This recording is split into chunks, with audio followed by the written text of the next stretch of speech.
ಪರಪ್ಪನಾಗ್ರಹದಲ್ಲಿ ಐಷಾರಾಮಿ ಬಿಡಾರ ಹೇಗೆ ಓಡ್ತಾ ಇದೆ ಅಂತ ಹೇಳಿ ಇದ್ರ ಬಗ್ಗೆ ನಿಮ್ಮ ಅಭಿಪ್ರಾಯ? ಕರ್ನಾಟಕ ರಾಜ್ಯದಲ್ಲಿ ಬಂದಿಖಾನೆ ಅಂತ ಇಲಾಖೆ ಏನಿದೆ, ಇದು ರಿಹ್ಯಾಬಿಲಿಟೇಷನ್ ಸೆಂಟರ್ ಅಂತ ಕರೀತಾರೆ. ಅಂದ್ರೆ ಯಾವುದೇ ಒಂದು ಕೈದಿ ಒಂದು ಅಪರಾಧವನ್ನ ಮಾಡಿದ್ರೆ ಪರಿವರ್ತನೆ ಆಗಲಿ, ಅವನಿಗೊಂದು ಮಾರ್ಪಾಡಾಗಲಿ, ಅವನೊಂದು ಜೀವನವನ್ನು ರೂಪಿಸ್ಕೊಳ್ಳಿ ಅಂತ. ಇವತ್ತು ಫ್ರಮ್ ಇಂಡಿಯಾದಲ್ಲಿ ಯಾವುದೇ ಜೈಲುಗಳನ್ನ ತಗೊಂಡ್ರೆ ನಾವು, ಯಾವ ಜೈಲು ಸುಭಿಕ್ಷವಾಗಿ ಒಂದು ರಿಹ್ಯಾಬಿಲಿಟೇಷನ್ ಸೆಂಟರ್ ತರ ಕೆಲಸ ಮಾಡ್ತಿಲ್ಲ. ಅಂದ್ರೆ ಅಲ್ಲಿ ಜೈಲು, ನೀನು ಜೈಲಿಗೆ ಹೋದ್ರೆ ನೀನು ಶಿಕ್ಷೆ ಅನುಭವಿಸ್ಬೇಕು, ನಿನ್ನ ಕೆಟ್ಟ ಜೀವನವನ್ನ ನೀನು ನೋಡಬೇಕು. ಇಲ್ಲಿ ಯಾವುದೇ ಮಾನವ ಹಕ್ಕು ಧರ್ಮ ಅನ್ನೋದಿಲ್ಲ. ಹಕ್ಕುಗಳನ್ನ ಮರ್ತ್ಬಿಡಿ. ನಮ್ಗೇನು ಹಕ್ಕುಗಳು ಸರ್ಕಾರ ಕೊಟ್ಟಿದೆ ಅಥವಾ ಸಂವಿಧಾನ ಕೊಟ್ಟಿದೆ, ಈ ಹಕ್ಕುಗಳು ಯಾರು ಕೇಳಿಸ್ಕೊಂಡು ಇಲ್ಲ, ಅಂತಹ ಪ್ರಯತ್ನವನ್ನು ಸರ್ಕಾರ ಮಾಡ್ತಿಲ್ಲ. ಬದುಕೋದು ಹೇಗೆ, ಜೀವನ ಒಂದು ಹಕ್ಕು, ಜೀವಿಸುವುದು ನಮ್ಮ ಹಕ್ಕು, ಘನತೆಯಿಂದ ಬದುಕುವುದು ನಮ್ಮ ಹಕ್ಕು, ಫ್ರೀಡಮ್ ಆಫ್ ಎಕ್ಸ್ಪ್ರೆಷನ್ ನಮ್ಮ ಹಕ್ಕು, ಫ್ರೀಡಮ್ ಆಫ್ ಸ್ಪೀಚ್ ನಮ್ಮ ಹಕ್ಕು ಅಂತೀವಿ. ಬಟ್ ಇದನ್ನೆಲ್ಲ ಔಟ್ಸೈಡ್ ಆಫ್ ಜೈಲು ದುರುಪಯೋಗ ಆಗ್ತಾ ಇದೆ. ಬಟ್ ಇನ್ಸೈಡ್ ಆಫ್ ಜೈಲು ಯಾರಿಗೆ ನಿಜವಾಗ್ಲೂ ಕೊರತೆ ಇದೆ, ಯಾರಿಗೆ ನಿಜವಾಗ್ಲೂ ಬೇಕಿದೆ, ಅವ್ರಿಗೆ ಅದು ಸಿಗ್ತಾ ಇಲ್ಲ. ಬಟ್ ಇವತ್ತು ನಾನು ಯಾಕೆ ಈ ಕಾರ್ಯಕ್ರಮದಲ್ಲಿ ಒಂದು ಪ್ರಕರಣವನ್ನ ಭೇದಿಸಿ ಕರ್ನಾಟಕ ಅಳ್ಳಾಡುವಂತಹ ಒಂದು ಪ್ರಕರಣ, ಇದು ಕಣ್ಣು ಮುಚ್ಕೊಂಡು ಕೂತಿದಾರಲ್ಲ ನಮ್ಮ ಸರ್ಕಾರ ಆಗಿರ್ಬೋದು, ಗೃಹ ಸಚಿವರಾಗಿರ್ಬೋದು, ADGP ಆಫ್ ಜೈಲ್ ಇರ್ಬೋದು, ಅಥವಾ ಜೈಲರ್ಸ್ಗಳಿರ್ಬೋದು, ಸೂಪರ್ಡೆಂಟ್ಗಳಿರ್ಬೋದು, ಇಲ್ಲಿರುವಂತಹ ಸಮಾಜ ಇರ್ಬೋದು, ಯಾರಿಗೂ ಈ ಏನೇನು ಅನ್ಯಾಯ ಆಗ್ತಾ ಇದೆ ಅಂತ ಗೊತ್ತಾಗ್ತಾ ಇಲ್ವಾ? ಇವತ್ತೇನೋ ನಾವು ಮಾಡ್ತಾ ಇರೋದು ಒಂದು ಭೇದಿಸುವಂತಹ ಯಾವುದೋ ಒಂದು ಅಭಿಮಾನ್ಯ ಮಾಡೋದನ್ನಲ್ಲ, ಆ ರೀತಿ ಒಂದು ಕೆಲಸ ಮಾಡೋ ರೀತಿ ನಾವು ಕುಂತಿದ್ದೀವಿ. ಆಕ್ಚುಲಿ ಇದು ದುರಾದೃಷ್ಟ. ಮಂಡ್ಯ ಅಧಿಕಾರಿಗಳು ಹೆಂಗಾಗ್ಬಿಟ್ಟಿದ್ರೆ, ನಿಮ್ಮ ಹತ್ರ ಸಾಕ್ಷಿ ಇದ್ರೆ ಹೇಳ್ರಿ ಸ್ವಾಮಿ. ಇವತ್ತು ನಾವು ತೋರಿಸ್ತಿರೋ ಸಾಕ್ಷಿ ಏನಿದೆಯಲ್ಲ, ಈ ಸಾಕ್ಷಿ ನಿಮಗೂ ಈಸಿಯಾಗಿ ಸಿಗುವಂಥದ್ದು. ಹೆಂಗೆ ವಿಜಯವಾಹಿನಿಗೆ ಲಭ್ಯ ಆಗುತ್ತೆ? ವಿಜಯವಾಹಿನಿಯ ರಿಪೋರ್ಟರ್ಗಳು ಕಲೆಕ್ಟ್ ಮಾಡುವಂತಹ ಸಿಂಪಲ್ ಡೇಟಾನ, ವೆರಿ ಸಿಂಪಲ್ ವರ್ಕ್ನ ನೀವು ಒಂದು ಯಶೋಗಾದೆ ತರ ಹೇಳ್ತೀರಿ. ಹೆಂಗೆ ರೌಡಿಗಳು ಅಲ್ಲಿ ಆಪರೇಟ್ ಮಾಡೋದು ಹೆಂಗ್ ಗೊತ್ತಾಗೋಯ್ತು ವಿಜಯವಾಹಿನಿ ಅಂತ? ನೀವು ಡ್ರಗ್ಸ್ ಮಾರಿದ ಆಚೆ ಬಂದಿದೆ, ದಂಡುಪಾಳ್ಯ ಗ್ಯಾಂಗ್ ಅವರು ಬಾಲ್ ತಗೊಂಡು ಡ್ರಗ್ಸ್ ಹಾಕ್ತಾ ಇದ್ರು, ಅದು ನಿಮಗೆ ಗೊತ್ತಿದೆ. ಇವತ್ತಿನ ಊಟ, ಸಿಗರೇಟು, ಟೀ, ಇನ್ಫ್ಯಾಕ್ಟ್ ಎಲ್ಲೋ ಕೆಟ್ಟ ಮಟ್ಟಿಗೆ ನಾವು ಕೇಳಿದ್ದು ಪ್ರಾಸ್ಟಿಟ್ಯೂಷನ್ ನಡೀತಿದೆ ಅಂತ. But we are not sure.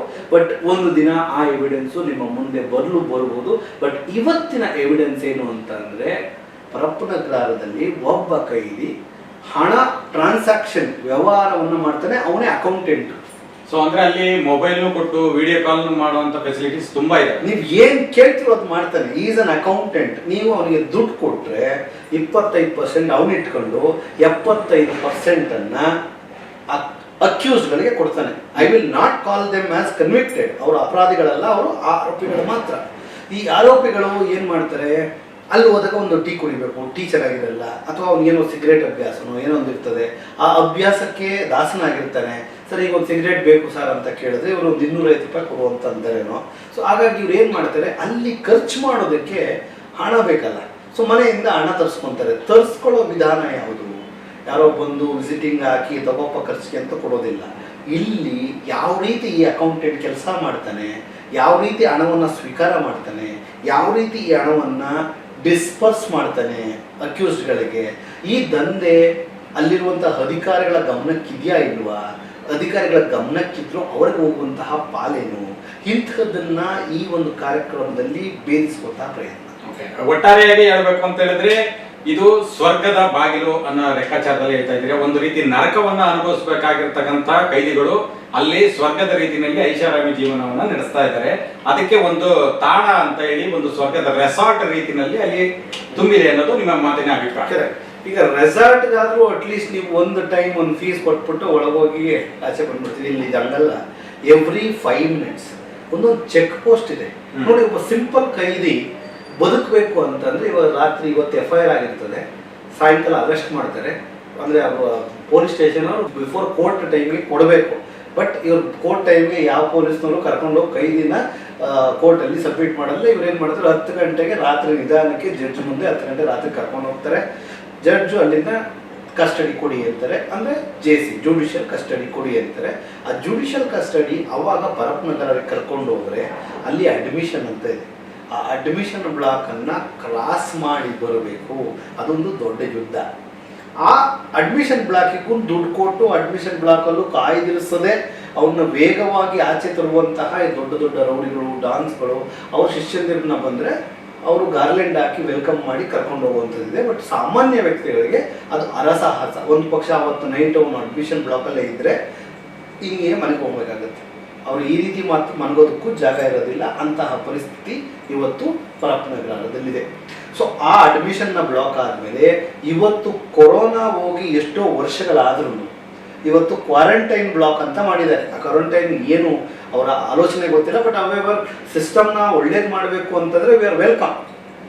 ಆದರೆ ಇಲ್ಲಿ ಸಮಸ್ಯೆ ಏನು ಅಂದರೆ ಆ ಕ್ವಾರಂಟೈನ್ನ ಬ್ಲಾಕನ್ನು ಕ್ರಾಸ್ ಮಾಡಿ ಹೋಗೋದಕ್ಕೂ ದುಡ್ಡು ಕೊಡಬೇಕು. ಈಗ ನೀನು 15 ದಿವಸ ಕಂಪಲ್ಸರಿ ಕ್ವಾರಂಟೈನಲ್ಲಿ ಇರಬೇಕಪ್ಪ, ನೀನು ರೂಮಲ್ಲಿ ಇರಬೇಕು ಅಂತಾರೆ. ಆ 15 ದಿನ ಕ್ವಾರಂಟೈನ್ನ ಕ್ರಾಸ್ ಮಾಡೋದಕ್ಕೆ ಒಂದು ನಿಗದಿತ ಹಣ ಇದೆ. ಪರ್ಟಿಕ್ಯುಲರ್ ಹಣ ಅಂತ ಅದನ್ನ ಕೊಟ್ಟರೆ ನಿಮಗೆ ಒಂದು ಬ್ಯಾರಾಕ್ ಅಲಾಟ್ ಮಾಡ್ತಾರೆ. ಅದರೊಳಗೆ ನಿಮ್ಗೆ ಯಾವ ಪರ್ಟಿಕ್ಯುಲರ್ ಜೈಲ್ ಬೇಕು, ಯಾರು ಒಂದು ರೂಮ್ ಅಲಾಟ್ ಮಾಡ್ಕೊಡಿ ಸರ್, ನನಗೆ ಬೇರೆಯವ್ರ ಜೊತೆ ಇರೋಕ್ಕಾಗಲ್ಲ ಅಂತಂದರೆ ಅದಕ್ಕೆ 2 ರಿಂದ 3 ಲಕ್ಷ ಹಣವನ್ನು ಕೊಡಬೇಕಾಗುತ್ತೆ. ಒಂದು ರೀತಿ ಸೆಪರೇಟು ಡಿಲಕ್ಸ್ ರೂಮು ಆ ಥರ. ಹೌದು. ನೀವು ಪೇಷಂಟಿಂದ ಹೊರರೋಗಿ ವಿಭಾಗಕ್ಕೆ ಬಂದಾಗ ಹೊರರೋಗಿ ವಿಭಾಗದಿಂದ ನಿಮ್ಗೆ ಎಷ್ಟು ರೂಮ್ ಬೇಕು, ನಾರ್ಮಲ್ ಬೇಕಾ, ಪ್ರೈವೇಟ್, ಏನು ಬೇಕು ದುಡ್ಡು ಕೊಟ್ಟರೆ ಸಿಗುತ್ತೆ. ಸೊ ಅದೇ ದುಡ್ಡು ಕೊಟ್ಟರೆ ಇವತ್ತು ಪರಪ್ಪನಗರದಲ್ಲಿ ಒಂದು ರೀತಿಯಾಗಿ ದುಡ್ಡೇ ದೊಡ್ಡಪ್ಪ. ಹೌದು. ಸೊ ನಾವು ಹೇಳೋದು, ನೀವು ದುಡ್ಡು ಕೊಟ್ಟು ತಗೊತಾ ಇದ್ದೀರಲ್ಲ, we are not against it.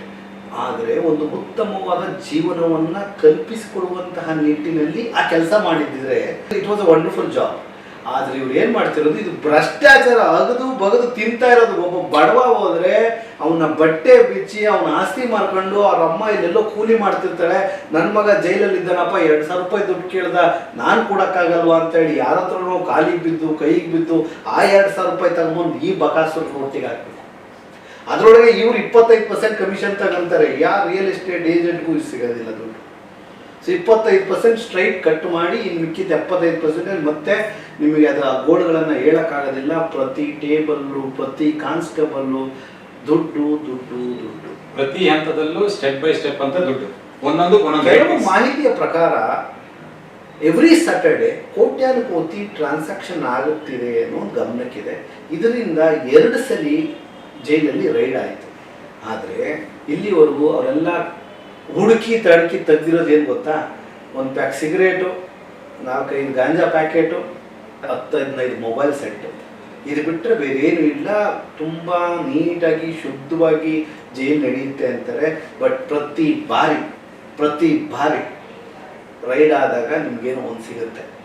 ಈಗ ನಮ್ಮ ವಿಜಯವಾಹಿನಿಯಲ್ಲಿ ಇತ್ತೀಚೆಗೆ ನಾವು ಒಂದು ರಿಲೀಸ್ ಮಾಡಿದ್ದೀವಿ. ಅಲ್ಲಿರುವಂತಹ ಊಟ ಹೇಗಿರುತ್ತೆ, ಅಲ್ಲಿರುವಂತಹ ಮಾಂಸ ಹೇಗಿರುತ್ತೆ, ಅಲ್ಲಿರುವಂತಹ ಸಿಗರೇಟ್ ಜೂಜುಗೋರರು ಏನೇನೆಲ್ಲ ಮಾಡ್ತಾರೆ ಅಂತ ಎಲ್ಲಿದೆ. It is a open evidence. ಇದನ್ನು ಯಾಕೆ ಗೃಹ ಇಲಾಖೆ ಕ್ರಮ ಜರುಗಿಸಿಲ್ಲ? ಯಾಕೆ ಅಂತಂದರೆ ಯಾರೋ ಒಬ್ಬ ಮಾತಾಡ್ತಾನೆ, ಇದು ಪ್ರೈಮ್ ಮೀಡಿಯಾದಲ್ಲಿ ನ್ಯಾಷನಲ್ ಲೆವೆಲಲ್ಲಿ ಸುದ್ದಿ ಆದಾಗ ನೋಡ್ಕೊಳ್ಳೋಣ ಅಂತ. ಈವನ್ ನ್ಯಾಷನಲ್ ಲೆವೆಲ್ ಅಲ್ಲಿ ಸುದ್ದಿ ಆದ್ರೂ ಮೊನ್ನೆ ಅಷ್ಟೇ ಒಂದು ಪ್ರಕರಣದಲ್ಲಿ ನೀವು ನೋಡಿರ್ತೀವಿ, ಎಲ್ಲ ಅಲ್ಲೇ ಕುತ್ಕೊಂಡು ಅವ್ರಿಗೆ ಏನ್ ಸಪ್ಲೈ ಬೇಕು, ಟೀ ಬೇಕು, ಸಿಗರೇಟ್ ಬೇಕು, ಎಲ್ಲ ಕುತ್ಕೊಂಡಿರ್ತಕ್ಕಂಥದ್ದು ಚಿತ್ರಣವನ್ನ ಹಾಕಿದ್ರು ಸಹ ಅದರ ಬಗ್ಗೆ ಯಾವುದೇ ರೀತಿಯ ತನಿಖೆನೂ ಸರಿಯಾದ ರೀತಿಯಲ್ಲಿ ನಡೀಲಿಲ್ಲ. ಅದನ್ನು ಹೊರಗೂ ತರಲಿಲ್ಲ. ಯಾವ ಜೈಲರು ಅಲ್ಲಿ ಬಂದು ಸಸ್ಪೆಂಡು ಆಗಿಲ್ಲ. ಮಿಸ್ಟರ್ ದರ್ಶನ್ ಕೇಸ್ ನೀವು ಹೇಳ್ತಿದ್ದೀರಿ. ಮಿಸ್ಟರ್ ದರ್ಶನ್ಗೆ ಅದಾದ್ಮೇಲೆ ಇಮ್ಮಿಡಿಯೇಟ್ 15 ದಿನ 20 ದಿನ ಗ್ಯಾಪಲ್ಲಿ ಬೇರೆ ಕೊಟ್ಬಿಟ್ರಲ್ಲ. ಸೊ ಅಂದರೆ ನೀವು ಅಲ್ಲಿ ಸಿಗರೇಟ್ ಸೇರಿ ಲಾವಿಶ್ ಆಗಿದ್ದು ತುಂಬ ಚೆನ್ನಾಗಿ ಅಧಿಕಾರಿಗಳ ಜೊತೆಯಲ್ಲಿ ಸಮನ್ವಯವನ್ನು ಸಾಧಿಸಿದ್ರೆ ನಿಮಗೆ ಈಸಿಯಾಗಿ ಬೇಲ್ ಸಿಗೋದಕ್ಕೆ ನಿಮ್ಮನ್ನ ಮೆಡಿಕಲಿ ರೆಕಮೆಂಡೆಡ್ ಪೇಷಂಟ್ ಅಂತೇಳಿ ಕಳಿಸ್ಕೊಡ್ತಾರೆ. ಈಗ ಮಿಸ್ಟರ್ ದರ್ಶನ್ ಅವರು ಆಚೆ ಬಂದಿದ್ದೇನಂತ, ನನಗೊಂದು ಸರ್ಜರಿ ಅಂತ ಸರ್ಜರಿ ಮಾಡಿಸ್ಕೊಂಡಿದ್ದಾರಾ? ಎಲ್ಲಿದ್ದಾರೆ ಇವತ್ತು? ಶೂಟಿಂಗ್ ಅಲ್ಲಿ ಇದ್ದಾರೆ. ವಿದೇಶದಲ್ಲಿ ಆರಾಮಾಗಿ ಶೂಟಿಂಗ್ ಮಾಡ್ತಾ ಇದ್ದಾರೆ. ಒಬ್ಬ ಸರ್ಜರಿ ಮಾಡ್ಕೊಬೇಕಾದಂತಹ ಅನಾರೋಗ್ಯ ಪೀಡಿತ ಪೇಷಂಟು ಅದೆಲ್ಲೋ ಹೋಗಿ ಶೂಟಿಂಗ್ ಮಾಡ್ತಾ ಇದ್ದಾರಲ್ಲ. ಇದು ಸರ್ಕಾರದ ಗಮನಕ್ಕೆ ಬರೋದಿಲ್ಲ. ಇದು ಯಾವುದೋ ಒಂದು ಅಪೀಲೆಂಟ್ ಅಥಾರಿಟಿ ಗಮನಕ್ಕೆ ಬರೋದಿಲ್ಲ. ಇವನ್ನ ಬೇಲ್ ಕ್ಯಾನ್ಸಲ್ ಮಾಡಬೇಕು ಅನ್ನೋದು ಗಮನಕ್ಕೆ ಬರೋದಿಲ್ಲ. ಇವತ್ತು ಸುಪ್ರೀಂ ಕೋರ್ಟ್ಗೆ ಅಪೀಲ್ ಮಾಡಿ ಸುಪ್ರೀಂ ಕೋರ್ಟ್ ಅವರು ಚೀಮಾರಿ ಹಾಕಿದ ಮೇಲೆ ಈಗ ಅನ್ನಿಸ್ತಾ ಇದೆ, ಅಯ್ಯಯ್ಯೋ ನಾವು ಇಷ್ಟು ಓಪನ್ ಆಗಿ ಮೋಸ ಮಾಡಿಬಿಟ್ಟಿದ್ವಾ ಅಂತ. ಎಲ್ಲೋ ಒಂದ್ ಕಡೆ ಇದು ಸರ್ಕಾರದ ವೈಫಲ್ಯ ಎದ್ದು ಕಾಣಿಸ್ತಾ ಇದೆ. ನಾವ್ ಹೇಳ್ತಾ ಇಲ್ಲ, ಸುಪ್ರೀಂ ಕೋರ್ಟ್ ಜಡ್ಜೇ ಹೇಳ್ತಾ ಇದ್ದಾರೆ. ಏನ್ ನೀವು ಆಲ್ರೆಡಿ ಡಿಸೈಡ್ ಮಾಡ್ಬಿಟ್ಟಿದ್ದೀರಾ ದರ್ಶನ್ ಅವರು ನಿರಪರಾಧಿಗಳು ಅಂತ? ಇದರೊಳಗೆ ಏನು ಲೋಪದೋಷಗಳೇ ಇಲ್ಲ, ಕೊಲೆ ಮಾಡಿರೋದು ಎವಿಡೆನ್ಸೇ ಇಲ್ಲ, 230 ಸಾಕ್ಷಿಗಳು ಸುಳ್ಳು, ಈ ರೀತಿಯ ನನ್ನ ಭಾವನೆ ಇತ್ತ ನಿಮಗೆ ಅಂತ. ಸೊ ನನ್ನ ಪ್ರಕಾರ ಒಂದು ದುಡ್ಡು ಒಂದಿದ್ರೆ ಸಮಾಜವನ್ನ ನೀವು ಯಾವ ರೀತಿ ಬೇಕಾದ್ರೂ ಮಾರ್ಪಾಡು ಮಾಡ್ಕೊಬೋದು, ನಿಮ್ಗೆ ಏನು ಬೇಕೋ ಅದನ್ನ ನೀವು ಪಡಿಬೋದು ಅನ್ನೋದು ದರ್ಶನ್ ಅವ್ರ ಕೇಸಲ್ಲಿ ಪ್ರೂವ್ ಆಗಿದೆ, ಇವತ್ತಿನ ಜೈಲಿನ ವ್ಯವಸ್ಥೆಯಲ್ಲಿ ಪ್ರೂವ್ ಆಗಿದೆ. ಅಥವಾ ಇನ್ನೂ ಹಲವು ಕೇಸ್ಗಳು, ನಾನು ಅದನ್ನ ಹೆಸರು ತಗೊಂತ ಇಲ್ಲ, ಹಲವು ಕೇಸ್ಗಳನ್ನ ವಿಷಯವನ್ನ ಮಾತಾಡದೆ ವಿಷಯಾಂತರ ಮಾಡಿ ಅದರೊಳಗೆ ಒಂದು ಸಕ್ಸಸ್ ನೋಡುವಂತಹ ಪ್ರಯತ್ನ. ಇವಾಗ ನಾನು ಯಾವುದೋ ಒಂದು ಧರ್ಮಸ್ಥಳದ ಬಗ್ಗೆ ಮಾತಾಡಿದ್ರೆ, ಧರ್ಮಸ್ಥಳದ ಬಗ್ಗೆ ಮಾತಾಡ್ತೀಯ, ನೀನು ಹಿಂದೂ ವಿರೋಧಿ, ನೀನು ದೇವ್ರ ಬಗ್ಗೆ ಮಾತಾಡ್ತೀಯ, ನಾನು ಅವತ್ತಿಂದ ನಂಬ್ಕೊಂಡ್ ಬರ್ತಿದ್ದೀನಿ ಅಂತ. ಇದು ಜನರಲೈಸ್ ಆಗಿ ಒಬ್ಬ ವಿಜಯವಾಹಿನಿ ರೆಪ್ರೆಸೆಂಟೇಟಿವ್ ಆಗಿ ಹೇಳೋದಾದ್ರೆ ನೋಡಿ, ಇಟ್ಸ್ ವೆರಿ ಕ್ಲಿಯರ್. ನಾವಿಲ್ಲಿ ದೇವಸ್ಥಾನದ ಬಗ್ಗೆ ಮಾತಾಡ್ತಿಲ್ಲ, ನಾವಿಲ್ಲಿ ಮಾನ್ಯ ವೀರೇಂದ್ರ ಹೆಗಡೆಯವರ ಬಗ್ಗೆ ಮಾತಾಡ್ತಿಲ್ಲ, ನಾವಿಲ್ಲಿ ಹರ್ಷೇಂದ್ರ ಹೆಗಡೆಯವರ ಬಗ್ಗೆ ಮಾತಾಡ್ತಿಲ್ಲ. ನಾವೆಲ್ಲ ಮಾತಾಡ್ತಾ ಇರೋದು ಒಂದು ಹಳ್ಳಿಯ ಹೆಸರು ಧರ್ಮಸ್ಥಳ, ಪ್ರಕರಣ ಆಗಿರುವ ಸ್ಥಳ ಧರ್ಮಸ್ಥಳ. ಇಲ್ಲಿ ನಾವು ಹಿಂದೂತ್ವದ ಬಗ್ಗೆ ಮಾತಾಡ್ತಾ ಇಲ್ಲ, ಅಥವಾ ದೇವರ ಬಗ್ಗೆ ಮಾತಾಡ್ತಿಲ್ಲ, ಶ್ರೀ ಮಂಜುನಾಥ ಬಗ್ಗೆ ಒಂದು ಕೆಟ್ಟ ಮಾತು ಯಾರು ಮಾತಾಡಿಲ್ಲ. ನಾವೆಲ್ಲ ಮಾತಾಡ್ತಿದ್ದು ಒಂದೇ ಒಂದು, ಈ ಒಂದು ಜಾಗದಲ್ಲಿ ಇಷ್ಟೊಂದು ಕೃತ್ಯ ಆಗಿದ್ರು ಯಾಕೆ ಯಾರು ಗಮನ ಹರಿಸಿಲ್ಲ, ಯಾಕೆ ಅದು CBIಗೆ ವಹಿಸಿರಲಿಲ್ಲ ಪ್ರಕರಣವನ್ನ, ಯಾಕೆ ಪದೇ ಪದೇ ನ್ಯಾಯವನ್ನ ಕೇಳಿದ್ರು ಯಾರು ಅದ್ರ ಬಗ್ಗೆ ಗಮನ ಹರಿಸ್ತಾ ಇಲ್ಲ ಅಂತಂದ್ರೆ, ಇಲ್ಲಿ ಬಿಟ್ಟು ವಿಷಯವನ್ನ ವಿಷಯಾಂತರ ಮಾಡಿ ಧರ್ಮಸ್ಥಳ ವಿರೋಧಿ ನೀನು, ದೇವರ ವಿರೋಧಿ ನೀನು, ನಾನು ನಂಬಿದ ತಾಣದ ಬಗ್ಗೆ ನೀನು ಮಾತಾಡ್ತೀಯ, ನಾನು ನಂಬಿದ ಸ್ಥಾನಘಟ್ಟದ ಬಗ್ಗೆ ನೀನು ಮಾತಾಡ್ತೀಯ, ನಾನು ನಂಬಿದ ವೀರೇಂದ್ರ ಹೆಗಡೆಯವರ ಬಗ್ಗೆ ನೀನು ಮಾತಾಡ್ತೀಯ. ಅಂದ್ರೆ ಅವ್ರಿಗೆ ದೇವರು ದೇವತಾ ಮಾನವ, ನಾವು ದೇವತಾ ಮಾನವನ್ನ ಮಾತಾಡ್ತಾ ಇಲ್ಲ, ನಾವು ಮಾತಾಡ್ತಿರೋದೆಲ್ಲ ಒಂದೇ ಒಂದು, fair investigation should happen, culprit jail ಹೋಗ್ಲಿ ಅಂತ. ಇಲ್ಲೆಲ್ಲ ಒಂದ್ ಕಡೆ ಎಲ್ಲಾರು ಇದನ್ನ ಧರ್ಮದ ವಿಚಾರವಾಗಿ ಕೋಮು ಗಲಭೆಯನ್ನ ಸೃಷ್ಟಿ ಮಾಡೋದಕ್ಕೋಸ್ಕರ ಇದನ್ನ ಮಾಡ್ತಾರೆ.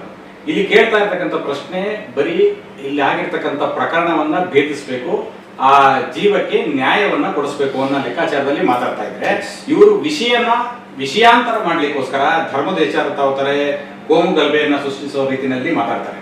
ಇಲ್ಲಿ ನಾವು ಕೇಳ್ತಾ ಇರೋದೇನು, ಸೌಜನ್ಯ ಪ್ರಕರಣಕ್ಕೆ ನ್ಯಾಯ ಬೇಕು ಅನ್ನೋದಷ್ಟೇ ನಮ್ಮ ಉದ್ದೇಶ. ಇಲ್ಲಿ ಯಾವುದೇ ರೀತಿಯಾದಂತ ದೇವರನ್ನೇ ಆಗಲಿ ಇನ್ನೊಬ್ಬರನ್ನೇ ಆಗಲಿ ನಿಲ್ಲಿಸುವಂತ ಕೆಲಸ ಯಾರು ಮಾಡ್ತಾ ಇಲ್ಲ.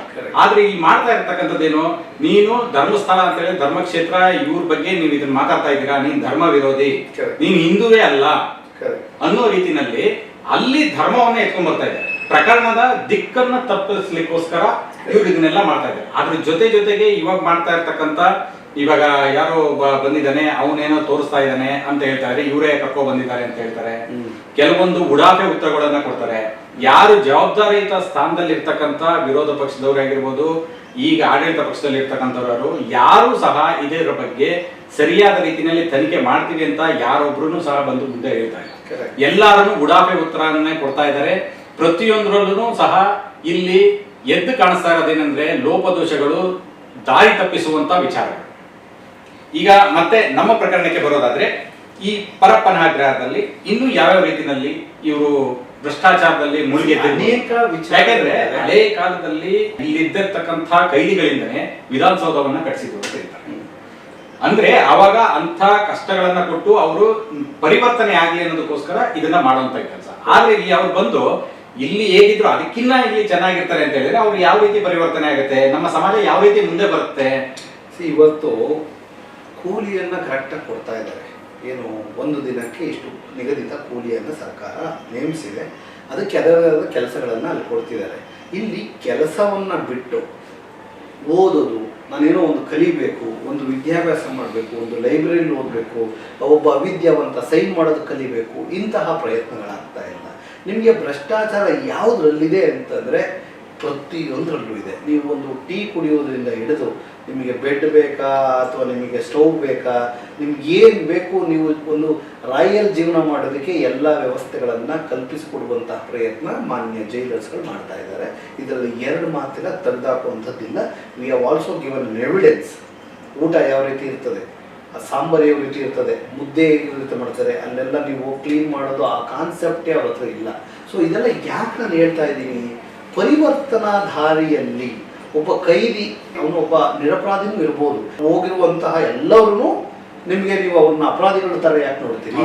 ಎಷ್ಟೋ ನಿರಪರಾಧಿಗಳಿದ್ದಾರೆ, ಪಾಪ ಅವ್ರ ಮಾನ ಮರ್ಯಾದೆಗಳನ್ನು ಬಿಟ್ಟು ಅಂಜಿ ಬಂದು ಕುಂತಿರ್ತಾರೆ. ಅಂಥವನಿಗೆ ನೀನು ಗಲೀಜು ಊಟ ಕೊಡೋದು, ತಿಳಿ ಸಾಧನ ಕೊಡೋದು, ಬರುವಂತಹ ಬಜೆಟಲ್ಲಿ ನೀನು 1000 ರೂಪಾಯಿ ತಿಂದು 1 ರೂಪಾಯಿ ನೀನು ಊಟ ಹಾಕ್ತೀಯಾ ಅಂತ ಅಂದರೆ ಇದು ಮಾನವೀಯತೆಯ? ನಮ್ಮ ವಿಜಯವಾಹಿನಿ ನ್ಯೂಸ್ ಚಾನೆಲ್ನಲ್ಲಿ ಪ್ರಮೋಷನ್, ಜಾಹೀರಾತು, ಅಡ್ವರ್ಟೈಸ್ಮೆಂಟ್ ನೀಡಲು ಸಂಪರ್ಕಿಸಿ 9535808456.